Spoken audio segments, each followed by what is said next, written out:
안녕하세요. 여러분들의 취업 진로 고민을 팍팍팍팍팍 썰어드리는 커리어 코치 정철상입니다. 오늘은 여러분들의 셀프 커리어 코칭 전략에 대해서 한번 이야기 나눠보려고 합니다. 제가 코치로서 이제 활동하고 있는데요. 사실은 제가 이제 코칭을 받아야 될 입장에서 어떤 커리어 코치라는 역할을 하게 되다 보니까 제가 참 많은 것들을 배우게 되었던 그런 기억이 있습니다. 저는 직장생활 경력을 한 10년 정도 하고요. 커리어 코치 역할을 하게 되었었는데요.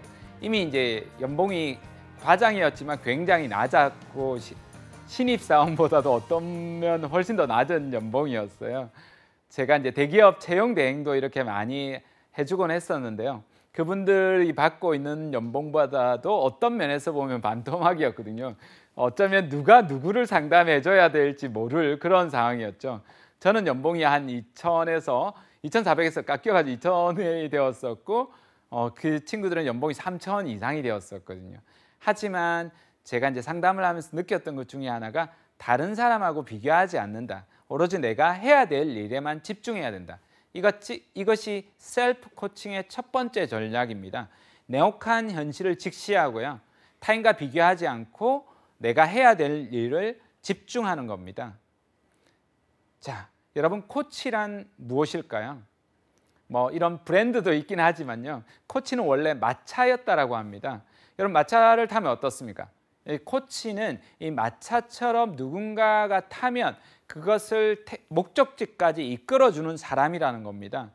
그런데 이 티모시 갤웨이라는 사람이 원래 테니스를 가르치는 사람이었답니다.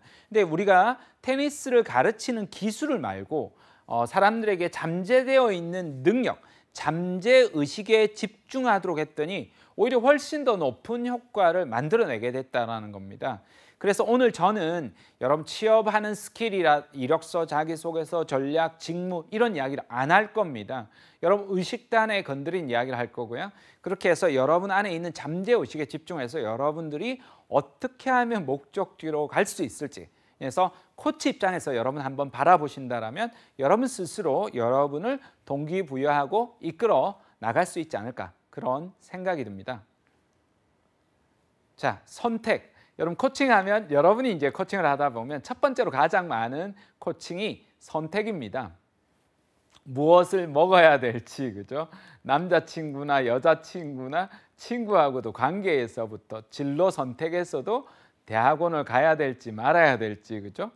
에서부터 공무원을 시험을 봐야 될지, 여러분이 처음부터, 그죠? 대기업 가기 위해서 한번 재수를 할 건지 아니면 작은 기업을 갈 건지, 이런 여러 가지 이제 여러분이 갈등이 많을 겁니다. 가장 선택에 대한 갈등이 많을 것 같은데요. 실제로 이제 저도 이제 블로그를 쓰다 보니까 많은 사람들이 상담 문의 메일이 옵니다. 한 달에 이제 100건 정도의 상담 메일이 날라옵니다. 솔직하게 제가 상담을 잘 못했고 어려웠었던 사례를 하나 말씀드리려고 합니다. 이분 30대 중반의 여성분이었는데요. 외국에서 이제 저를 보러 온 겁니다. 딱 그것 자체가 사실 부담스러웠습니다. 저는 이메일 상담은 100% 무료인데 대면 상담은 이제 유료 상담이거든요. 근데 유료 상담을 하러 온다라는 겁니다. 그래서 부담스러워서, 왜냐하면 비용을 많이 투자하면 투자할수록 여러분 기대감이 크지 않습니까? 그러지 말고 이메일 상담하면 내가 무료로 해드릴 테니까 메일로 보내주세요 했더니 꼭 오시겠다는 겁니다. 근데 아니나 다를까 이분이 왔는데 걱정스러운 기후가 그대로 맞아떨어졌습니다. 왜냐하면 제가 이제 젊은이들의 무릎팍도사라는 닉네임이 있다 보니까 찍어달라는 겁니다. 내가 어떤 일을 하면 좋을지 찍어달라는 겁니다. 딱 당혹스럽죠. 어떡하지? 난 찍어주는 사람은 아닌데, 이런 생각이 들었습니다. 근데 30대 중반인데도 그런 겁니다. 직업은 찍는 게 아니라고 이야기를 드렸죠. 그랬더니 그분이 그랬더니 자기가 속기사를 하고 싶은데 그럼 그게 좋을지 안 좋을지만 이야기해 달라는 겁니다. 이런 직업은요, 좋을 수도 있고 안 좋을 수도 있는 거거든요. 그걸 어떻게 보느냐에 따라서 다른 건데 무조건 이렇게 찍는 개념으로 생각한다는 겁니다. 자, 비단 제가 상담한 이런 사례만 그런 것이 아니라 많은 사람들이 이렇게 찍는 개념을 생각합니다. 여러분 사랑하는 사람도 마찬가지입니다. 여러분 젊었을 때 운명 같은 남자와 운명 같은 여자, 그러니까 운명 같은 이성 만나고 싶지 않습니까? 아마 혹시나 나이 든 이성이 시청자분들이 계시다라면 옛날 이야기를 기억이 떠오를 수도 있을 것 같습니다. 아시겠지만 운명은 잘 이루어지지 않습니다, 그렇죠? 그러긴 한데 물론 운명 같은 분하고 이제 결혼하실 수도 있습니다. 근데 우리가 자꾸 찾는 개념으로만 생각하면 어려울 수 있다는 겁니다. 이게 운명 같은 사람을 만나기 위해서 정말 떠났는데 그 운명 같은 여인은 그죠? 다른 남자를 꿈꾸더라, 이런 이야기가 우스개 같은 이야기가 있습니다. 그런 것처럼 직업도 마찬가지입니다. 지나치게 운명 같은 직업만 여러분 찾으려고 하기보다는 운명 같은 직업을 만들어 나가려고 노력을 기울여야 된다는 겁니다. 그러니까 우리가 이제 사랑도 마찬가지겠죠. 운명 같은 사랑만 찾으려고 할 것이 아니라 운명 같은 사랑을 만들어 나가는 것이 중요하다는 겁니다. 그래서 우리가 젊었을 때 혈기 어린 사랑이 아니라 그죠? 사랑이 이제 깊이가 있어진다라는 거죠. 그런 것처럼 우리가 자꾸 선택이 내 인생을 결정할 거라고 생각하는데요. 물론 선택이 여러분 운명에 영향을 끼치긴 할 겁니다. 하지만 선택이 운명을 좌우하거나 결정하지는 않는다, 이런 태도를 가지는 것이 저는 정말 중요하다고 생각합니다. 그러기 위해서 우리가 선택보다 나의 자세와 태도를 바르게 만들어 나가겠다라는 이런 자세를 가졌으면 정말 좋겠다. 이런 것들이 코칭에서 가장 중요한 요인 중에 하나입니다. 나의 자세와 태도를 바르고 보고 또 보고 또 보고 들여다보는 겁니다. 그렇죠? 그러면 어떻게 이제 진로 상담을 해야 될지 코칭 교훈들 한번 보도록 하겠습니다. 코칭의 원칙 중에 첫 번째 원칙 중에 하나가요, 모든 사람에게는 무한한 가능성이 있다는 겁니다. 그 안에는 내가 아무리 하잘것 없어 보이는 사람들조차도 가능성이 있다는 거고요. 그 해답 역시도 그래서 그 안에 있다는 겁니다. 근데 우리가 잘 그걸 못 찾아내는 거죠. 멀리서 이렇게 찾아내려고 하는데 늘 가까이 있다는 겁니다. 그런데 이게 내가 혼자만 할 것이 아니라 파트너가 필요한 겁니다. 저도 젊은 날 직장을 이렇게 서울 생활을 하면서 이제 강연장도 많이 다니고 사람들도 많이 만나고 그 속에서 정말 귀한 인연도 많이 만났고, 그것을 또 저도 되돌려 드리고 싶어서 서울에서 부산에서 다른 지역에서 모임도 여러 개최를 많이 하거든요. 그런 것처럼 파트너십이 필요합니다. 보다 더 의미 있는 활동을 하기 위해서 여러분도 마찬가지로 찾아오는 셀프 커리어 코칭을 하려면 파트너십을 해나가려고 하는 노력을 기울여야 된다라고 말씀드리고 싶습니다. 자, 그러면 어떻게 취업 진로 코칭을 해야 될지 제가 7가지로 조언을 드릴 건데요. 첫 번째가 내 마음부터 다스리라는 겁니다. 코치 스스로 마음이 안정이 안 돼 있고 불안정하면 어떻게 해야 될지를 모르게 되고요. 그러다 보면 혼란스러워지게 되고, 그러다 보면 아무것도 하기 싫은 무기력증까지 빠질 수가 있거든요. 내 마음을 끊임없이 들여다보고 그리고 내 마음의 평정심을 찾기 위한 노력을 기울여야 됩니다. 그죠? 이게 첫 번째 코칭입니다. 마음을 들여다보는 부분이고요. 그러기 위해서 우리가 중요한 것 중에 하나가 나 자신에서 잘못된 부분을 냉정하게 바라보고 나를 이제 코칭하고 나를 변화시켜 나가는 겁니다. 사실 저 역시도 달란트 없고 아주 모자란 재능을 가지고도 제가 이제 여러 가지 역할을 할 수 있었던 이유 중에 하나가 뜻하지 않게 저도 상담을 하게 되었는데, 그 다른 사람을 상담하고 코칭하는 과정에서 저를 먼저 들여다보는 거죠. 저를 바로 세우려고 하는 거고, 여러분도 마찬가지입니다. 여러분 자신을 바로 다 들여다보려고 하는 것들이 여러분 삶을 바꿔나간다는 겁니다. 근데 그 과정에서 여러분은 시행착오를 겪게 될 겁니다. 그 시행착오가 있을 것이라는 걸 알고 어떻게 하면 이 시행착오를 다만 줄여나갈 수 있을까 고민해 봐야 됩니다. 어떻게 하면 시행착오를 줄여나갈 수 있을까요? 맞습니다. 여러 가지 방법이 있을 건데요. 책을 통한 간접적인 경험도 있고 어떤 직접적인 경험도 있을 거고, 여러분이 해왔던 것들을 기록을 하고 잘못한 것들을 개선해 나가는 그런 노력을 기울여 나가는 것도 시행착오를 줄여나가는 중요한 방법이라고 볼 수 있겠습니다. 세 번째가 열린 마음을 가지고 있어야 된다는 겁니다. 나이가 어려도요, 굉장히 편협한 마음을 가지고 있는 사람이 있고 나이가 많이 들었는데도 굉장히 열린 사고를 가지고 있는 사람이 있습니다. 내 마음을 청년 때는요 최대한 열어놔야 됩니다. 비판도 필요하긴 하지만 최대한 흡수하고 나쁜 것들은 이제 걸러내면 되기 때문에 여러분 열린 마음으로 바라보고 해나가는 것들이 중요한 코칭 전략이 될 것 같습니다. 그리고 삶을 살아갈 때도 끊임없이 여러분이 조금 멈춰야 됩니다. 잠시 멈추고 좀 정적의 시간을 가지기도 하고 때로 방학만 있는 것이 아니라 여러분 삶 속에서 내가 어디로 나아가고 있는지, 어떻게 나아가고 있는지, 올바로 나아가고 있는지 이런 점검을 하면서 중간중간 멈춥니다. 누군가를 코칭할 때도 마찬가지입니다. 멈출 수 있어야 됩니다. 몇 분이라도 멈출 수 있어야 됩니다. 영화 굿윌 헌팅을 보면 1시간 상담 전체를 아무 말도 안 할 정도로 멈춥니다. 여러분 그럴 용기가 있습니까? 저는 펜싱 기법이라고 하는데요. 5번째가 내담자의 내면을 깊숙하게 들어가야 됩니다. 여러분도 마찬가지입니다. 여러분 자신에게 질문을 던져보세요. 여러분이 고민하고 있는 그 문제를 과연 진정으로 두려워하는 이유는 무엇입니까? 여러분이 고민하는 그 문제를 그토록 고민하게 만드는 이유는 무엇입니까? 이렇게 질문을 던지고 내 내면의 깊숙한 곳에 어두움에 두려움에 실체에 접근을 해야 됩니다. 그래서 폐부를 찌르면 놀라울 정도로 사람이 변하게 되어 있습니다. 이런 코칭의 기법이 있고요. 그 다음에 6번째가 끊임없이 학습하는 겁니다. 공부하셔야 됩니다.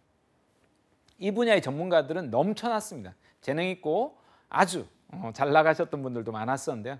제가 쭉 보면서 느꼈던 것 중에 하나가요. 공부하지 않았던 사람들은 거의 도태가 되었습니다. 그래서 끊임없이 공부하고 학습하고 누군가를 코칭해 나가려면 여러분 스스로 학습자가 되어서 공부하는 즐거움을 익혀 나가야 되지 않을까 이런 생각이 듭니다. 그리고 7번째가 제가 최근에 하고 싶은 운동 중에 하나가 밀고 있는 운동 중에 하나가 배실배실 운동이 있습니다. 1일 1선처럼 1일 1 배우고 깨닫고 실천하자 이렇게 해서 배실배실 운동이라고 하는데요. 그러니까 실천을 해야 됩니다. 행동을 해야 됩니다. 그래서 어떤 행동을 할 것인지 구체적으로 여러분이 당장에 실행해야 될 행동부터 기록을 하는 겁니다. 누군가를 상담하더라도 마찬가지입니다. 끝나고 나면 어떤 행동을 할 건지 여쭤봐야 됩니다. 여러분, 이 방송이 끝나고 나면 여러분 어떤 행동을 실천하시겠습니까? 스스로 약속하고 그 행동을 꼭 실천하시길 바랍니다. 자, 셀프 코칭을 위한 전략 지금까지 7가지 말씀을 드렸죠. 그죠? 내 마음을 들여다보고 시행착오 줄이고 열린 마음을 가지고 그죠? 잠깐 멈추고 내담자에 깊숙하게 들어가고 그죠? 학습하고 마지막으로 실천 행동까지 말씀을 드렸습니다. 자, 이 다음에는 상담과 코칭 이론을 말씀드리겠습니다. 사실 상담이나 코칭의 가장 기본 중에 하나가 심리학이거든요. 심리학자 3분을 두고 한번 이야기해 보려고 합니다. 첫 번째로 이제 가장 유명하신 분 중에 한 분이 프로이트입니다. 그죠? 여러분 누구나 알고 있는 프로이트인데요. 프로이트는 어떤 행동이 일어나는데 한 개인은 원래 좀 결정론이고요. 그러다 보니까 일어나는 행동의 깊숙한 무의식이 내 행동을 일으켜낸다라고 이렇게 이야기합니다. 그래서 프로이트 상담의 가장 중요한 것은 각성하도록 하는 겁니다. 어떤 행동이 일어났을 때 왜 이런 행동을 하는지에 대한 스스로 각성을 하는 겁니다. 그게 무의식 속에 있는 깊숙한 것을 건드려서 통찰력을 키우도록 하는 겁니다. 실제로 프로이트는 이런 통찰력이 좀 높은 편입니다. 그러니까 환자 한 사람을 보고 그리고 자신을 바라보고 깊숙하게 이제 바라보려고 하는 이런 통찰력이 높죠. 그렇게 해서 이것을 가지고 본능, 이드라는 것과 초자와 그죠? 눈에 보이는 자아로 이렇게 구분을 해서 각성에 대한 중요성을 이야기합니다. 근데 프로이트와 정면으로 반대하는 사람이 있습니다. 아들러라는 심리학자인데요. 최근에 더서 이야기는 하지 말고요. 그러면 미움받을 용기 이야기로 아주 유명해져서 사랑을 받았었죠. 근데 아들러 같은 심리학자는 뭐라고 하느냐면 인간은 그런 자기 완성을 추구하는 존재다라고 이렇게 이야기합니다. 열등감도 너무나 당연한 건데 이 열등감 때문에 자신이 안 된다. 열등감 때문에 원래는 인류도 발전하고 개인도 발전했는데 열등감 때문에 안 된다라고 생각을 하면 이게 열등감이 콤플렉스로 작동하면 문제가 있다라고 아들러는 이야기합니다. 그래서 아들러 상담에 이제 두 가지 가장 중요한 것 중에 하나가 첫 번째가 자기 개념, 그러니까 자아 개념을 바꿔 나가는 것이 중요하다라고 이야기합니다. 그러니까 인생의 목적과 조금 더 크게 자신을 바라보는 걸 이야기하고요. 이런 관점을 바꿔주는 게 상담의 중요한 목표고요. 두 번째가 내담자가 어떤 사회에 대한 관점도 바라볼 필요가 있다는 겁니다. 우리가 자기의 이익만 바라보는데 이 세상에 대한 관심을 기울일 때 오히려 자기 문제도 풀어나갈 수 있는 것을 찾을 수 있다는 게 아들러 심리학의 상담 치료의 중요한 핵심이라고 볼 수 있습니다.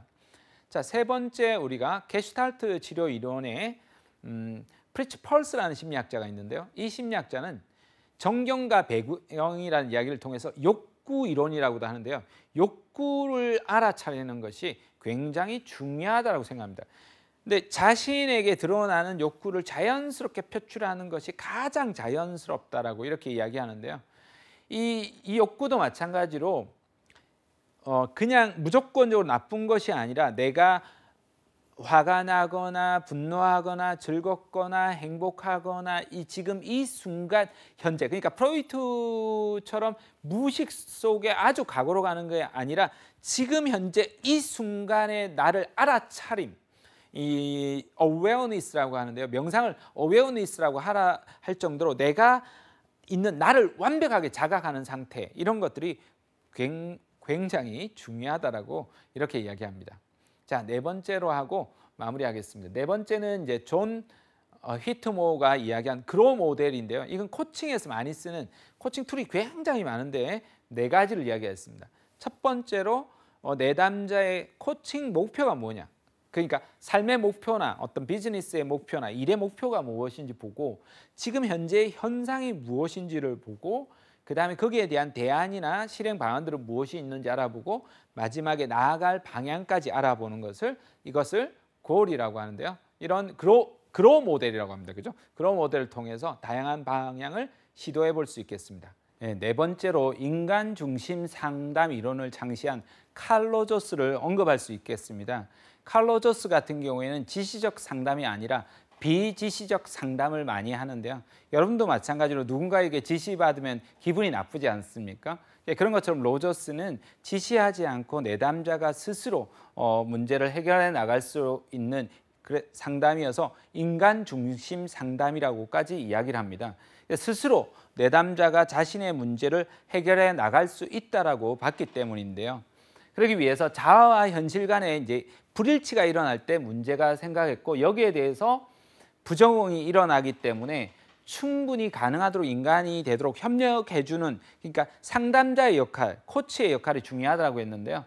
상담의 과정에서 개인이 이제 방어적인 행동을 한다는 겁니다. 여러분도 마찬가지로 누군가 너 문제가 왜 그래? 라고 하면 아니 나 안 그런데 라고 이렇게 방어를 하듯이 그런 방어적인 행동을 하는데 경험에 대해서 개방적으로 오히려 열어드릴 수 있도록 하고 그 경험에 대한 일치를 높여 나가는 것이 굉장히 중요한 부분이라고 이야기를 합니다. 자, 다섯 번째, 행동주의 상담 심리 이론입니다. 존 크롬볼츠가 이야기한 상담 이론인데요. 존 크롬볼츠 같은 심리학자는 여러분 파블로프의 개 이런 실험도 많이 보겠지만 조건과 반응 형성 이론이라고 하는데요. 스키너 이론에서 많이 나오겠지만 행동 상담 이론에서 이런 부분에서 심리적인 것보다 행동이 훨씬 더 중요하다라는 게 행동주의적 상담 이론이라고 이렇게 구분해서 볼 수 있겠습니다. 여기서 가장 중요한 것 중에 하나는 모든 행동이 그냥 일어나는 게 아니라 오랜 학습을 통해서 대부분이 일어나기 때문에 환경의 자극이 중요한데요. 잘못되었다라고 생각하는 행동 있지 않습니까? 우리가 하는 행동들은 잘못된 행동은 소고를 하고요. 올바른 행동은 증가를 시켜주는 것. 이런 것들이 상담자에게 중요한 역할이라는 겁니다. 자, 이렇게 상담 이론을 이제 5명을 바탕으로 해서 우리가 어떻게 상담해야 될지 코칭, 이게 상담이 이제 나중에 코칭으로까지 상담해서 올라갔는데요. 여러분이 어떻게 해 나가야 될지 공부하고 더 깊숙하게 봐 나가시면 도움이 되실 겁니다.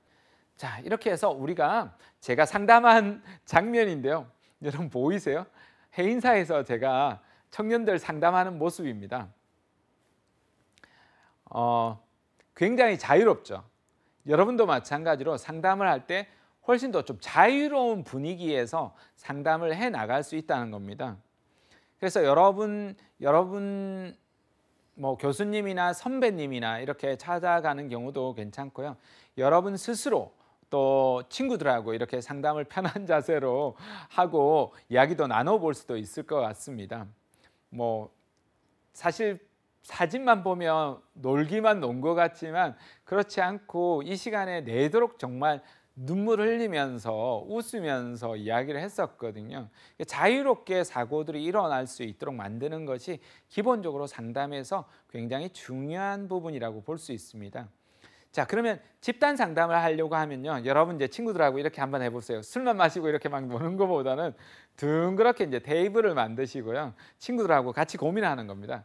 저는 이제 학교에서 수업을 할 때 이렇게 수업을 진행하거든요. 학교 이제 학생들을 뭐 40~50명만 돼도 다 일일이 상담하기가 상당히 어렵거든요. 그래서 30명 정도를 못 나오게 하고 어쩔 때는 이제 한 클래스 10명씩만 이렇게 운영을 하는 겁니다. 그러면 학생들하고 고민을 서로 이제 나누고 주고받는 건데요. 이렇게 해서 원칙을 이야기해 주죠. 내가 고민하는 고민을 솔직하게 털어놓는다. 근데 답변을 저만 주지 않는 겁니다. 코치만 주지 않는 겁니다. 서로가 줄 수 있도록 하는 겁니다.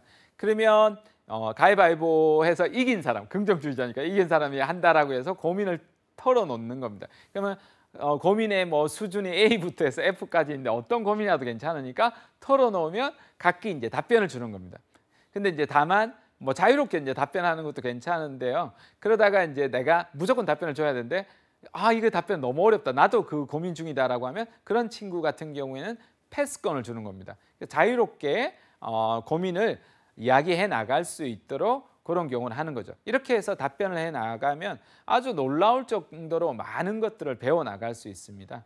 이렇게 해서 여러분이 고민 상담 문제들을 해결해 나갈 수 있을 것 같습니다. 자, 이렇게 하고 나면 여러분이 이제 내가 한 고민들을요, 기본적으로 적으셔야 됩니다. 기록을 하시고 내가 어떤 상태인지 이렇게 고민을 하나하나 기록을 하시고요. 그 상황에서 내가 여러분이 희망하는 직무가 무엇이 있고 그에 대한 부분에서 내가 나이, 성별, 전공, 목표 직업 여러분 스스로도 한번 해보시고 또 다른 사람도 이렇게 한번 해보시면 그게 또 느낌이 다르거든요. 이렇게 해서 목표 업종은 무엇이 있는지 업종 분석하는 것에서부터 업종 내에서 또 어떤 기업들이 있는지, 경쟁 기업은 어디가 있는지 여러분 찾아보시고요. 그렇게 해서 거기에서 요구를 하는 자격 요건이 무엇이 있는지, 학점이나 자격증이나 외국어 점수나 이런 또 그 외에 인터넷으로 여러분이 당연히 그 회사의 홈페이지를 통해서 채용 정보를 통해서 찾아봐야 되겠지만 그 외에도 직접적으로 인터뷰를 통해서 찾아가서 고민하는 부분도 찾아올 수 있겠죠. 이렇게 하고 나서 거기에서 필요로 하는 나의 지금 현재 역량은 어떻게 되고 이 역량에서 강조를 할 부분은 무엇이 있고 이런 부분을 강조해 나가는 겁니다. 마찬가지로 나의 약점도 또 분석해 나가야겠죠. 여러분 내담자가 찾아왔을 때도 그 내담자의 약점을 무조건 안 좋다고 고치기보다는 그 약점에서 찾아낼 수 있는 강점은 무엇이 있는지 찾아보시고 또 내담자가 반대로 그 약점에서 긍정적으로 어떻게 변환시켜 나갈 수 있을지 그런 이야기들을 이제 끄집어내는 거죠. 이렇게 해서 이제 저학년이라고 하면 1학년부터 4학년까지 이제 진로 계획표까지 쓸 수가 있겠죠, 그죠? 이렇게 여러분 길게는 이제 인생 계획표까지 써 나갈 수가 있습니다. 이렇게 볼 수 있을 것 같은데, 요건 이제 상담 내용을 이제는 이제 기술을 하는 겁니다.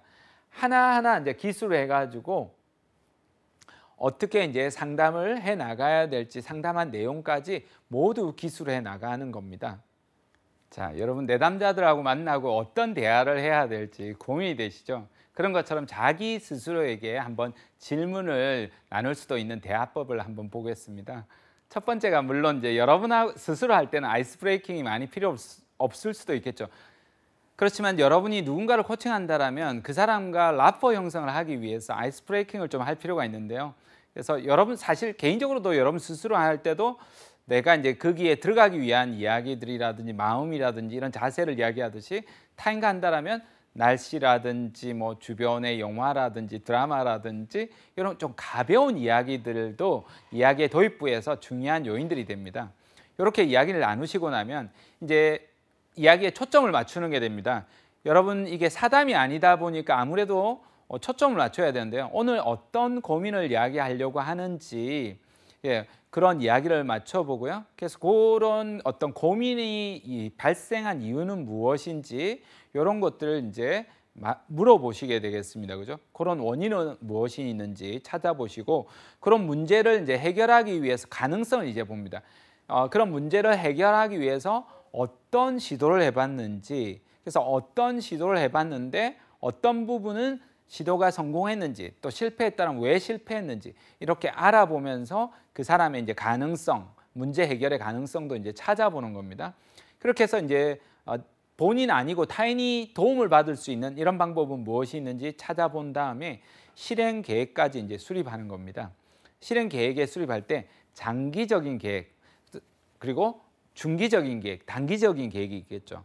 그리고 또 이렇게 내담자를 할 때 우리가 꼭 문제라고 생각하는데 문제가 아니라 목표 또는 더 나아지고 싶은 게 있거든요. 그런 것처럼 더 나아지고 싶은 경우에도 장기적인 게 특히 중요하겠죠. 이런 장기적인 목표를 수립하고 그다음 중기적인 것뿐만 아니라 단기적으로 지금 당장 실천할 행동은 무엇인지 오늘 당장 또 실행할 행동은 무엇인지까지 이렇게 실천 행동을 챙기는 겁니다. 자, 이렇게 이제 목표가 있으면 장애 요인이 생깁니다. 인생을 살아갈 때는 뭐라고 하느냐면요. 생애 장벽이라고 합니다. 근데 우리는 진로에서는 진로 장벽이라고 합니다. 그래서 진로 장벽이 무엇이 있는지 여러분 코치가 찾아주시고 그 장벽을 어떻게 제거할 수 있을지 찾아보는 거죠. 이런 부분은 사람일 수도 있고요. 어떤 사실은 마음일 수도 있고 믿음일 수도 있는데요. 그리고 어떤 패턴일 수도 있어요. 잘못된 습관일 수도 있고 그걸 찾아내 가지고 제거하도록. 근데 혼자만 제거할 것이 아니라 누군가 협조나 도움을 받을 수 있는 방법은 무엇인지 그래서 장애 요소를 확인하고 제거하도록 합니다. 그다음에 여러분 마지막으로 잘할 수 있는지 그리고 이제 마무리 부분에서 그런 부분에서 이런 어떻게 실행할 건지 실행을 체크해 주시고요. 마지막으로 이걸 2주일 이내에 할 건지 3주일 이내에 할 건지 이 문제에 대한 답변들을 전부 다 기술에서 올 수 있도록 이렇게 해주시는 게 좋겠습니다. 이렇게 해서 마무리를 하실 때는 여러분이 아무래도 용기를 주셔야겠죠. 어쩔 때는 눈물을 펑펑 흘릴 때도 있을 건데요. 여러분도 사실 자기 자신을 깊숙하게 들여다볼 때는 연민의 정이 느껴질 때도 있거든요. 그렇지만 여러분 마무리는 이래서 내가 못한다가 아니라 그래 부족하지만 지금 이 순간에도 내가 변화하고 행동하고 다짐해 나간다면 잘할 수 있을 거야 라는 동기를 가지고 동기를 촉진시켜야겠죠. 이 동기도 우리가 외재적 동기도 있겠지만 특히 내재적 동기가 장기적으로 여러분 변화시키는 중요한 요인이 되니까 내 안에서 우러나오는 동기가 무엇인지 탐색을 하고 여러분 스스로를 격려하고 자존감을 회복하는 것이 가장 중요하다고 볼 수 있겠습니다. 오늘 이렇게 이제 5가지를 7가지 여러 가지 말씀을 드렸었는데요. 개수는 많겠지만 여러분 기억이 떠오르세요? 저도 막 여러 가지 이야기하다 보니까 정신없이 막 이야기를 한 것 같은데요. 하나씩 살펴볼까요?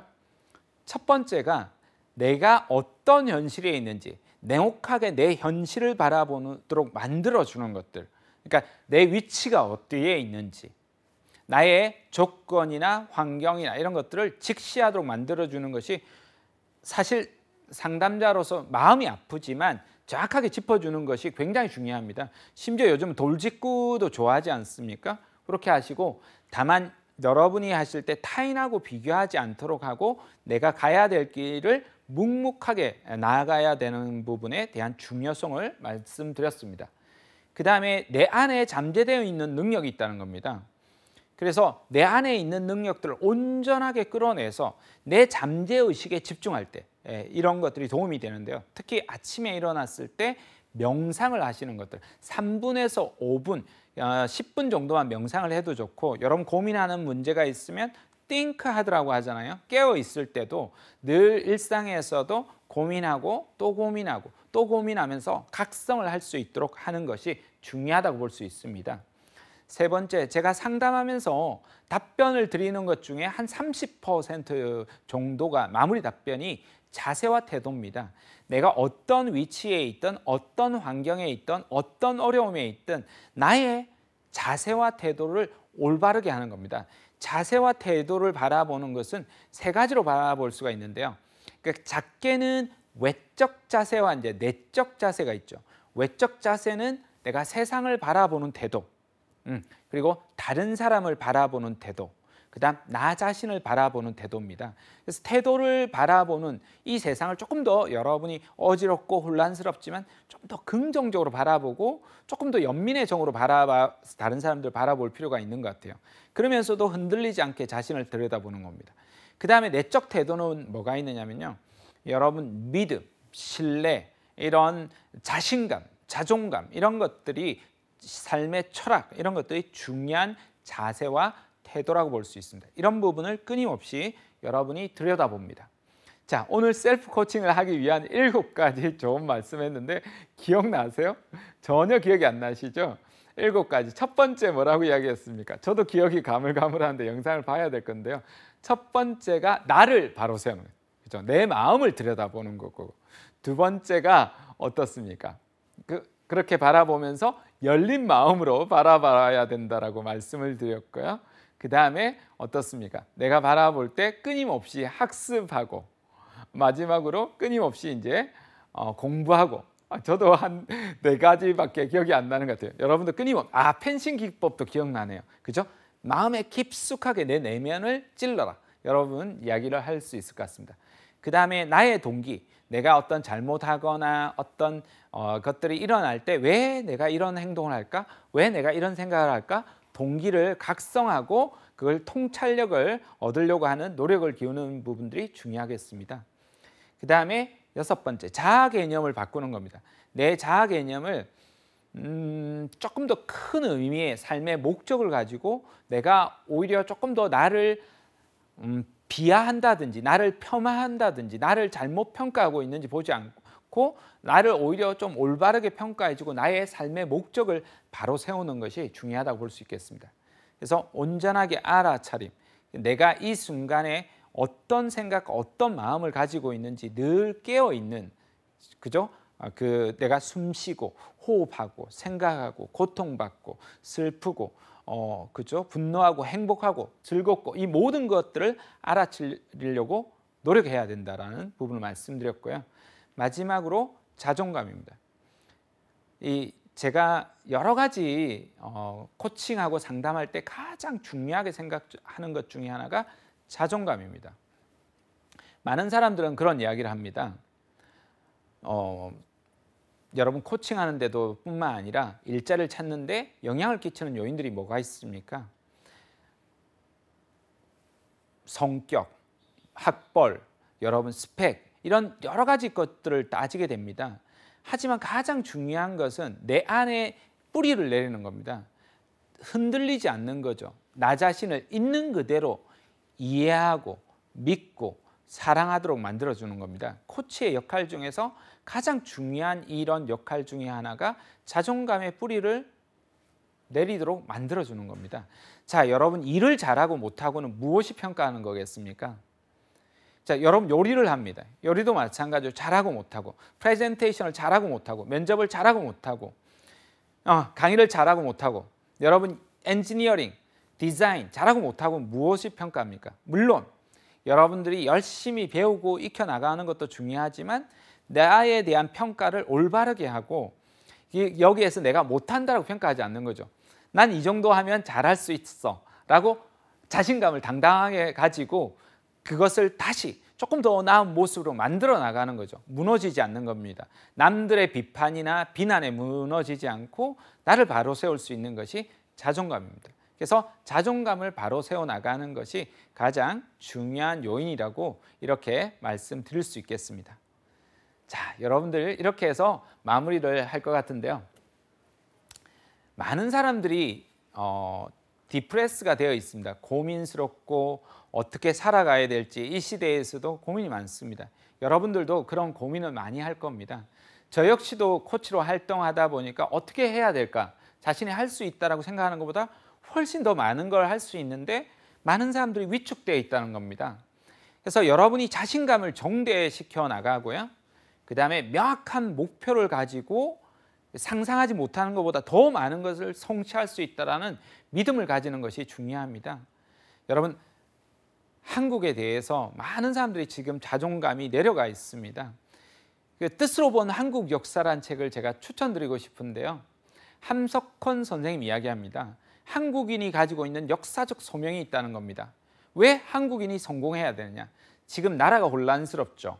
중국, 일본, 미국, 러시아 강대국으로 휩싸여 있어서 힘없는 나라인 것처럼 우리나라가 되어 있지만 우리나라를 보시면 전 세계적으로 200개 국가가 넘는 나라로 본다면 우리나라는 굉장히 상위권에 있습니다. 그런데도 우리나라는 국민들은 자존감이 지금 바닥에 있고 열등감에 시달리고 있습니다. 우리 학생들도 마찬가지입니다. 학생들 현장에서 만나면 어떻습니까? 마음이 불안하고 위축되어 있고 자존감이 바닥에 되어 있습니다. 나 정도의 학벌에, 나 정도의 스펙이 안 될 거라고 생각합니다. 하지만 그렇지 않습니다. 우리 한국인이 성공해야 되는 이유는요. 우리 이렇게 작은 나라가 성공해 나가는 모습을 보여줌으로 인해서 세계의 많은 나라들에게 희망과 꿈을 줄 수 있다는 겁니다. 마찬가지입니다. 여러분이 성공해야 되는 이유도 바로 거기에 있다는 겁니다. 지금 불안하고요. 내 스펙이 낮고 힘들고 어렵지만 이것을 나를 한계를 딛고 일어선다라면 여러분이 성공 모델이 될 수 있다는 겁니다. 여러분 학교의 선배나 다른 사람들이 아니라 여러분 스스로가 그 롤 모델이 됨으로 인해서 여러분이 빛나는 기준이 된다는 겁니다. 많은 사람들이 기준이 없다라고 생각하는데요. 그렇지 않습니다. 여러분이 기준을 만들어 나가는 겁니다. 그 성공적인 롤 모델의 기준이 여러분이 되기를 정말 꿈꾸고 소망합니다. 자, 여러분한테 딱 마지막으로 한 말씀만 더 드리고 마무리를 짓도록 하겠습니다. 제가 오늘 막 두서없이 오늘 가장 많이 이야기를 한 것 같아요. 자, 마지막으로 코칭할 때 제가 많이 말씀드리는 이야기 중에 하나인데요. 여러분 운전 잘하세요? 저는 운전면허 터득하는데 많이 힘들었습니다. 4번 만에 면허증을 땄는데요. 나중에 도로 운전 나오는데도 많이 혼났어요. 아저씨는 운전 그거밖에 못해요 이러면서 식은땀을 여름에 뻘뻘 흘리면서 운전을 했거든요. 근데 저는 지금까지 운전하면서 20년 넘게 운전하면서 교통사고를 내본 적이 한 번도 없습니다. 물론 아주 작은 제가 접촉을 옆에 제 차를 제가 스스로 이렇게 부딪힌 적은 있어도 남 차에 크게 사고 난 적은 한 번도 없거든요. 그런 것처럼 여러분 처음에 운전을 할 때는요. 잘 안 보입니다. 좌회전도 못하고요. 주차도 못하고 합니다. 하지만 처음에 시작할 때는 여러분이 앞만 보고 가는 것이 정말 중요합니다. 왜냐하면 여러분 초보자 운전이 옆에 보고 이렇게 보고 저렇게 보고 뒤에서는 빵빵거릴 겁니다. 너 운전 그따위로밖에 못해? 너 인생 사는 게 그거밖에 안 돼? 너의 역량 그거밖에 안 돼? 아마 이런 소리를 들을 겁니다. 왜 그거밖에 준비 못했어? 이런 비난과 비평이 세도하고 힘들어도 여러분 거기에 일일이 반응하시기보다는 나의 안면을 보고요. 내 운전의 감각을 익히듯이 내 인생의 감각을 익혀나가는 것이 무엇보다 중요하다고 볼 수 있습니다. 그렇게 여러분 역량이 하나씩 쌓이기 시작하시면요. 여러분이 다른 사람의 운전하는 것도 사고 안 날 수 있도록 방어 운전을 할 수도 있습니다. 그러니까 걱정하지 마시고 여러분 앞만 보고 조금 전진해 나가시길 응원해 나가겠습니다. 지금까지 커리어 코치 정철상이었습니다. 감사합니다.